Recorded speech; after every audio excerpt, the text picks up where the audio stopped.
It was the way she laughed. That's what I keep going back to. The sound of her laughter echoing down the hallway, slicing through the silence like a cold wind through a cracked window. It wasn't just laughter.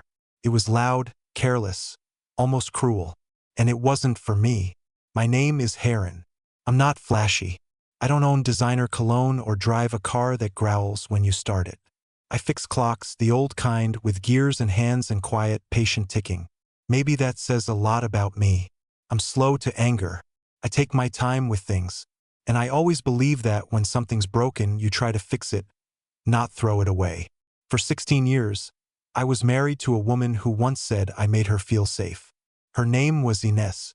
Soft-spoken in public, bold at home, smart in all the ways that made conversations feel like adventures. We weren't loud, we weren't glamorous, but we were solid. Or so I thought. It started on a Saturday. I remember because I just finished repairing a client's antique mantel clock. The thing was older than both of us, and I was proud of how it turned out. Ines came home around noon, hair a bit windblown, cheeks red from the cold, laughing into her phone as she walked through the door. I stood up, ready to greet her the way I always did. She didn't even notice me. She kept laughing. I heard a man's voice on speaker, muffled but clear enough to make out. You sure he still thinks you're not coming over here just for dessert? Then her voice between giggles. Harlan? Please. That man still believes I'm his little house cat. She said it so easily, like it was a line from a sitcom, like it wasn't about me. I didn't say anything. Not then.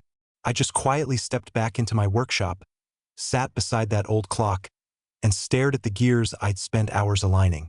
They still ticked on, steady, loyal, mechanical. Unlike her. That night, she acted normal, kissed my cheek, told me the stew needed more salt. I watched her move around the kitchen like nothing had happened, like she hadn't just called me a fool to someone else. And maybe I was. Maybe I had missed something. That was the night everything started unraveling, but not in an explosive way. No yelling, no tears, no dramatic confessions. It was quieter than that, more dangerous, like a boat taking on water slowly, invisibly, until suddenly you're sinking. She said it was just a joke, that I was being sensitive, that people say stupid things when they're comfortable. But she wasn't comfortable with me when she said it. I started noticing things. Messages that made her smile and put her phone face down. Work dinners that didn't smell like wine or pasta, but like cologne I didn't wear. A red mark on her shoulder shaped like someone else's lips. And through it all, every time I confronted her, every time I showed her what I saw, she just laughed. That same laugh, the one I used to love, the one that now made my skin crawl. She called it teasing, flirting, nothing serious. But the moment I saw the video, the one her coworker accidentally posted on his story before deleting it 30 seconds later, I knew it was never just a joke. I watched my wife sit on another man's lap, wearing my old flannel, drinking from a mug that said, "Best wife ever," while he whispered something in her ear that made her laugh and bite her lip. And suddenly, I wasn't Harlan the husband anymore. I was the punchline, and no one was laughing with me. I think the first time you realize something is wrong in your marriage, it isn't loud. It doesn't come with slamming doors or screaming voices. It comes with something small, something quiet, something that doesn't fit. Like a mug in the wrong cabinet. Like your wife brushing her teeth at the downstairs sink when she's always used the one upstairs. Or like her wearing perfume to take the trash out. That was Ines. Always tidy, always consistent. So when things started not fitting, it was hard to ignore. I told myself I was being dramatic, that my imagination was getting away from me. After all, we've been together a long time. People change, habits shift, right? But then there were the eggs. Sounds stupid now, but Ines hated runny eggs. Always did. She used to complain about diners undercooking them. Said the yolk looked too alive. Then one morning, I found her frying them sunny side up, humming. I asked her if she was trying something new. She froze. Not even for a full second, but enough. Then she smiled. "Trying to eat what you like," she said. Thought it would be nice. But I hadn't eaten eggs like that in years. The next day, I went out to the backyard to trim the hedges. We have this old bench out there under the cedar tree. Ines never liked it. said it reminded her of funerals. But that morning, I found a red scarf draped over it. I picked it up. It smelled like leather and something sharp. Not her perfume. Not mine either. That's when it hit me. I didn't feel like a husband anymore. I felt like a guest in my own life, one who had overstayed his welcome. I didn't accuse her. Not yet. Not directly. I asked quiet questions. I watched her closely. She told me she had game nights with people from work. I asked if I could join sometime. She laughed like I had told the funniest joke in the world. Said I wouldn't survive how dark the humor gets. Said I was too soft. It didn't feel like a joke. It felt like I was being gently pushed outside of something I used to belong to. And then, that evening, the joke came. We were at a dinner party hosted by one of her colleagues. I never liked these things, but I went anyway. Ines insisted. She wore a dress I hadn't seen before. It was low in the back, tied by a small silver clasp. When I told her she looked stunning, she just smirked and said, "Not bad for leftovers, huh?" I thought she was joking. Then came dessert. And with it came him. Tall, dark beard, thick hands. A face I'd only seen in photos on her phone once or twice. Her team leader. His name was Beckett. Who names their kid Beckett? They joked like old lovers. He called her Red. She touched his wrist when she laughed. Then he looked at me and said, "You're a brave man, letting her out in public like this." I tried to laugh. I tried. But Ines leaned toward him and said, "He thinks it's still cute when I come home on time." The table burst into laughter. Except me. I looked around. People clinked glasses. One guy nearly fell off his chair. Ines wiped a tear from her eye like it was the funniest thing she'd ever said. It wasn't the joke that hurt. It was the way she didn't even glance my way to check if I was okay. As if I wasn't even there. As if the punchline didn't live across the table from her.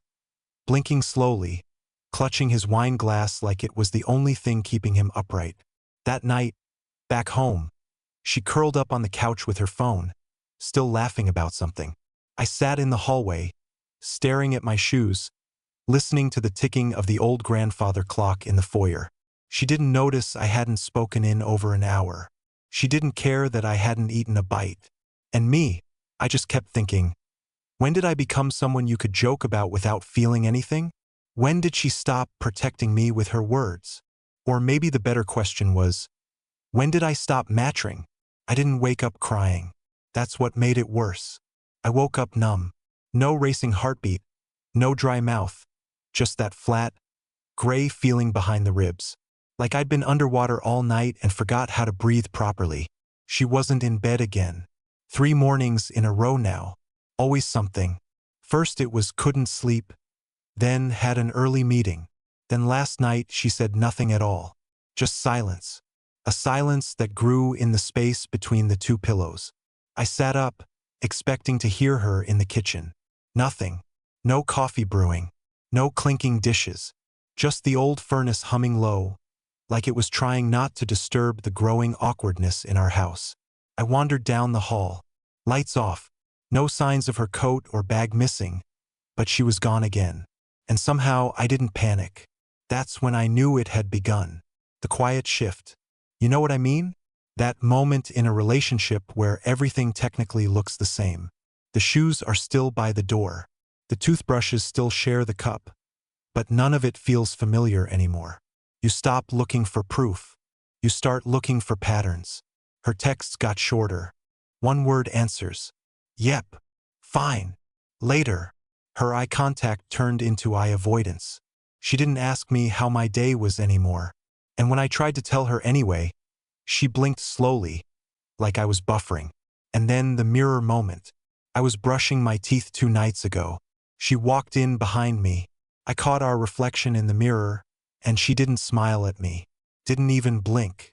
She looked at me like I was a piece of furniture she forgot she owned. That broke something small inside.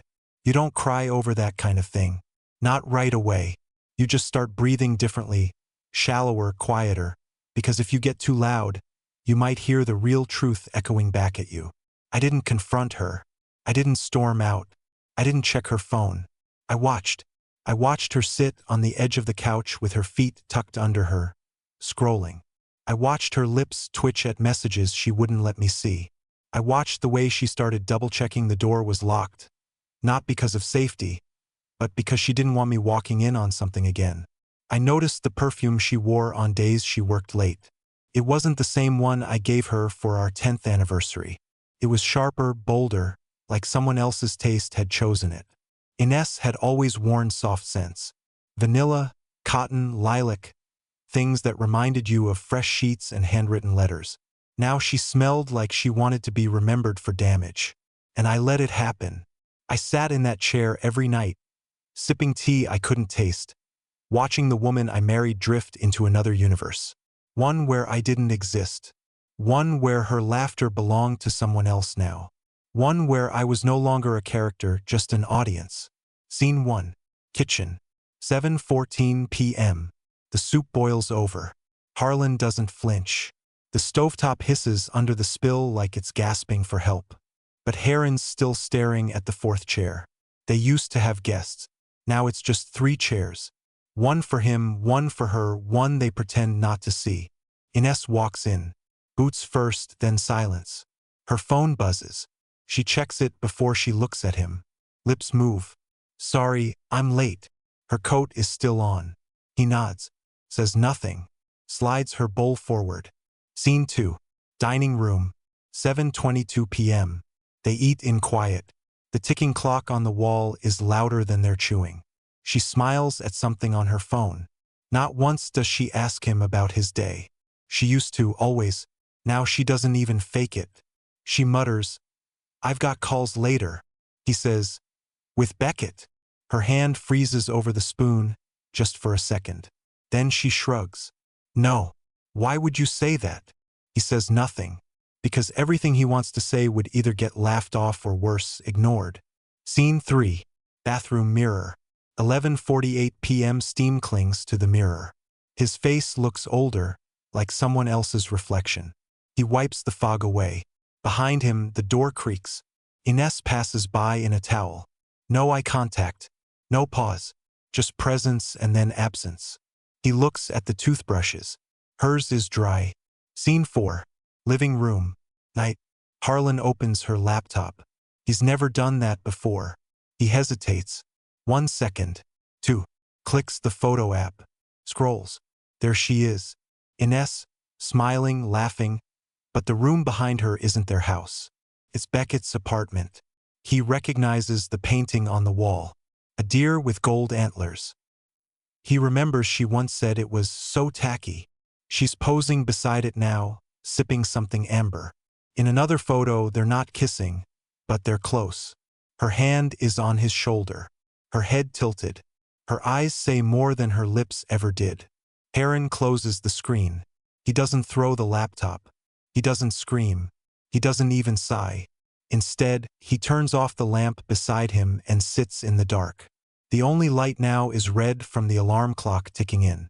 It's past 2 o'clock in the morning, and the house is so quiet it feels like it's holding its breath.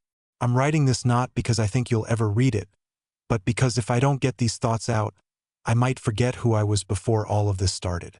Before the silence between us turned from something temporary into something permanent. Before your laughter changed pitch. Before I started recognizing someone else's reflection in your eyes. I've been asking myself the same question every night. When did it begin? Not the affair. No, I think that's the wrong question. That's just a symptom. I'm asking about the shift. That slow, creeping erosion of something sacred. We used to talk in the car. Remember that? Long drives with the windows cracked, hands resting on knees, music low. Even when we didn't agree, we respected the other's voice. Now, we don't even share silence. Now, the quiet is cold, sharp-edged, weaponized.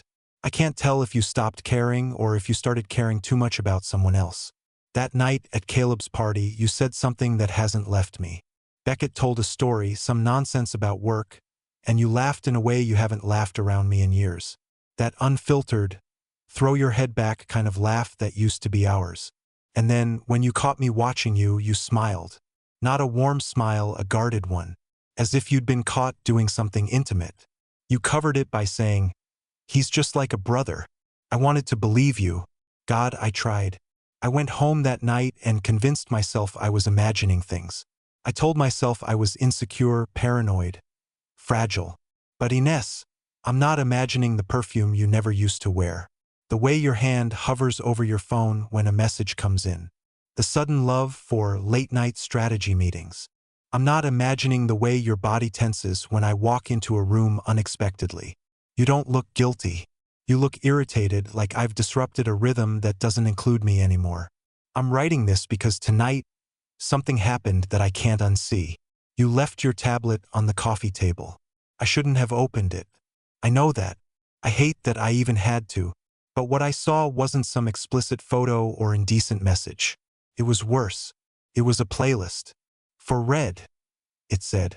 A dozen songs we never listened to together. Tracks I didn't recognize with titles like Warm Skin, Blue Hour, Come Over When It Rains. One of them was playing when you walked in yesterday. You didn't even flinch when I asked about it. Just said, "Oh, it's nothing." But it wasn't nothing. You're not the kind of person who builds playlists for nothing. Music means something to you. It always did. Remember when we danced to that old jazz song in the kitchen while the spaghetti boiled over? You said music was how you mark chapters in your life. That night, it felt like I'd been written out of the book. I'm not angry. I haven't been. Not really. I'm tired. Exhausted in ways sleep can't fix. And not just because I suspect you're seeing someone else, but because you stopped seeing me. That's what's killing me. Not the affair, not Beckett, not the lies. It's the loss of your attention, your care, your instinct to reach for me. I still make your coffee every morning the way you like it. 3 sugars, a splash of almond milk, 1 ice cube. You always said it had to be cool enough to sip right away. You barely notice now. I put it down and you barely nod. This morning you left it untouched.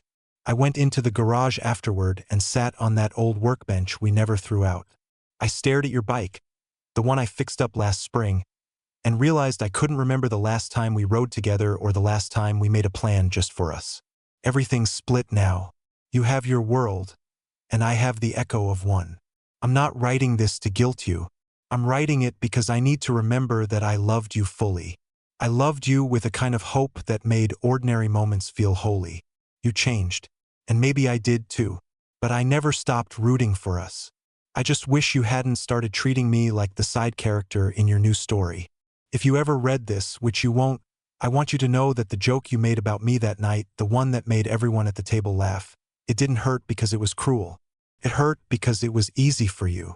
Easy to belittle, easy to mock, easy to forget the version of me who once held your hand like it was something rare. You called it humor, but something inside me shattered, and I realized maybe I've been sitting in the ruins long after the fire died out. Harlan, 6:03 a.m. Alarm goes off. He opens his eyes, already tired. The other side of the bed is cold. Not empty, cold. She's lying there, but turned away, curled into the edge like she's guarding a secret. 6:07 a.m. He gets up first. Doesn't say anything. He used to whisper good morning and kiss her shoulder. That stopped 3 weeks ago. She never responded. 6:32 a.m. coffee. He makes hers first. Almond milk, 3 sugars, 1 ice cube. Sits untouched. She walks past him, eyes on her phone. He doesn't ask where she's going today. 7:10 a.m. She leaves without saying goodbye. Car engine hums, door slams. He stands in the hallway holding her travel mug. She forgot it again, or didn't want it. 8:42 a.m. Work is remote. Calls, spreadsheets, fake laughs with clients. He smiles when he needs to, mutes when he doesn't. In another tab, a search is open. How to know when a marriage is over. He doesn't click any links. 12:14 p.m. Lunch is silent. Leftover chicken. The TV plays in the background. No volume. He stares at the wall where their wedding photo used to hang. It's been missing for 2 weeks. No explanation. 3:33 p.m. She texts, "Might be late. Don't wait for me." He stares at the message, reads it again, doesn't reply, doesn't delete it, just turns off the screen. 5:02 p.m. He walks through the backyard. The wind chimes she bought last fall are tangled and silent. The bench they used to sit on has bird droppings across it. He doesn't clean it, just stares. 6:25 p.m. He eats dinner alone. Chicken again. He pretends it tastes like something. No phone, no music. Just the clink of the fork on the plate and the low hum of a house that forgot how to be a home. 7:46 p.m. Still no sign of her. He checks the driveway 3 times. Lights off. Mail unopened. A small red envelope with her name on it sits on the counter. Handwritten. Not from him. 8:51 p.m. She walks in. Smells like someone else's cologne. Faint but sharp. He doesn't comment. She says, "Hey." That's it. He nods once. She walks past. No kiss. No explanation. 9:04 p.m. She showers, locks the door. She never used to. He sits on the edge of the bed holding the envelope. Debates opening it. Doesn't. 9:39 p.m. She comes out in silence. Lays down without a word. Puts in earbuds. Turns her back. 10:12 p.m. He's still awake, eyes open, staring at the ceiling, wondering if she's listening to music or someone's voice, wondering if that envelope is a goodbye or an invitation. 11:03 p.m. He gets up, walks to the kitchen, stands in the dark with his hands on the counter, breathing through his teeth. 11:47 p.m. He writes one line on the back of a grocery receipt. "I don't think you love me anymore, and I'm starting to forget what it felt like when you did." He leaves it on the fridge, not for her to find, just so he knows it existed. I'm not even mad. I swear that's not what this is. I think I passed anger weeks ago, maybe months. Now it's more like this background noise, a hum in my chest that never shuts off. I wake up with it, fall asleep with it. It's always there, like a low drone behind every thought. I kept trying to find the right moment, the moment to bring it up, but it never came. Because there's never a good time to ask your wife if she's in love with someone else. There's never a right sentence that makes it okay to say, "Hey, are you already gone and just forgot to pack your things?" So instead, I waited. I waited for the signs to stop showing up. I waited for a version of you to come back that doesn't exist anymore. I saw you with him, not in the physical sense, not some dramatic movie scene, but I saw you in the way you pulled away when I touched your arm last Tuesday. I saw it in how your phone always flips face down when I walk in the room. I saw it in the way you laugh now. That new laugh, the one that doesn't belong to me. You never laughed like that with me in the last year. Not once. You smiled politely. You chuckled to keep the peace. But you only laugh for him now. Even your happiness has left the building. And I kept telling myself, she wouldn't. Not Ines. She wouldn't go behind my back. Wouldn't treat me like a placeholder. Wouldn't say one thing with her mouth and another thing with her eyes. But then I saw it. That moment in the driveway last Friday. The one you didn't think I noticed. Your phone rang. You didn't answer, but you smiled. I stood inside, watching from the kitchen window. And I knew that smile didn't belong to me anymore. It was his name on the screen. I'm sure of it. That half-second flicker of a name you tried to swipe away before it fully lit up. I saw a B, and I saw your face glow. That glow used to be mine, but I haven't seen it since last winter. Not once. And the thing is, I would have understood if you just told me. I mean, not right away, not easily, but I would have respected you for it. For saying, "Harlan, I'm sorry, but I don't love you anymore." Or even, "I met someone." I could have looked you in the eye and known at least you still had the courage to be honest. But this slow, cowardly peeling away, this quiet vanishing where you're still here physically but nothing about you is mine. That's the part that breaks something permanent. I hear you coming in at night. Late. Always late now. The smell of your hair changes. Your shoes are different. Once I asked where you'd been, and you said, "Just out." That's it. Just out. Like I don't deserve details anymore. Like I'm not someone you need to explain anything to. Last Sunday, you left your sweater on the kitchen chair. It smelled like cheap cologne. Not mine, not yours. It smelled like you leaned into someone in a booth. Like you buried your head in someone else's shoulder. And I sat there holding it, and for the first time in 16 years, I felt like a stranger in my own marriage. I sat in our kitchen. the one we painted together, holding proof in my hands that you now exist in two separate worlds, and I don't belong in either one of them. You know what's funny? I still love you. Isn't that pathetic? After everything, after the silence, after the lies you think I can't see, after the nights I hear you breathing next to me but feel like you're a mile away, I still look at you and see the woman I married. Even though you haven't looked back at me the same way in God knows how long. I'm talking to the photo, by the way, the one on the mantle, that picture from Vermont, the one you forgot existed. You're wearing that wool hat you hated. And I've got that ridiculous scarf you knitted for me the first year we were together. We look like idiots, but happy. You're holding my face in that shot. Remember? You said it made me look younger. I'm older now. I feel it in my bones, but not because of time. Because of you. Because you stopped choosing me and didn't even say it out loud. You could have just said it, Ines. You could have just said it. It wasn't dramatic. There were no raised voices, no bags thrown into the street, no tears on the hardwood floor. Harlan simply opened his eyes before the alarm. He stared at the ceiling for a while, longer than usual, listening to the silence. Not the tense kind that had haunted their home lately. This one felt still, clean, like a room had finally been aired out. Ines was still sleeping beside him, her back to him as always. She murmured something unintelligible and shifted slightly beneath the blanket. He studied the line of her shoulder, the way her hair fanned against the pillow. For the first time in a long while, he didn't feel hollow when he looked at her. He just felt calm. He didn't write a letter. He didn't leave a voicemail.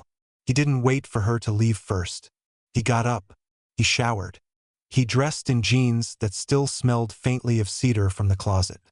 He made himself a full breakfast, not just the toast he usually forced down out of habit. Bacon, eggs, coffee. He even turned on the radio for the first time in months.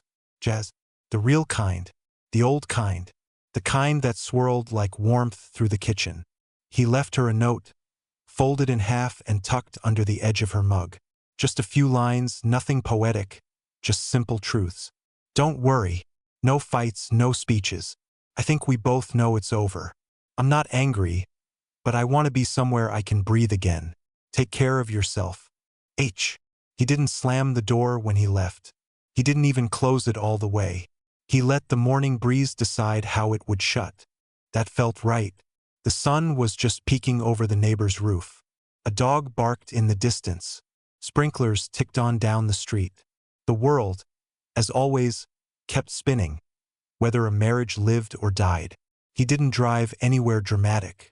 He drove to a small coffee shop on the edge of town, a place they had once gone during better days. The barista recognized him and asked, "Hey man, you haven't been around in a while. I had some things to sort out," Harlan said with a half-smile that didn't feel forced. He sat by the window.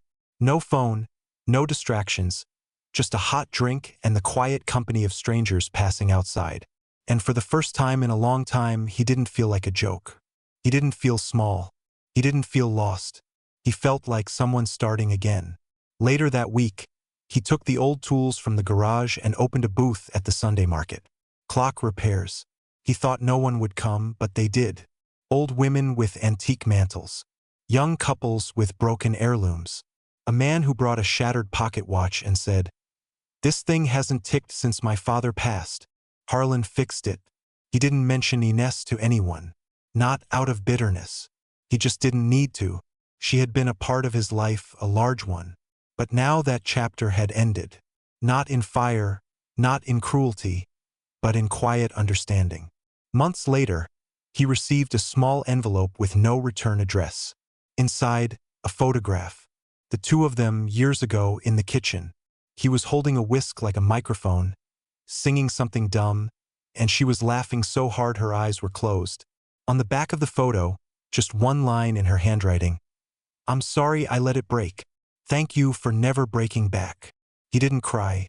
He smiled. And then he placed the photo in a drawer with other pieces of his past. Not forgotten, but finally a piece. Because some stories don't end in flames. Some just quietly let go so that something new can begin.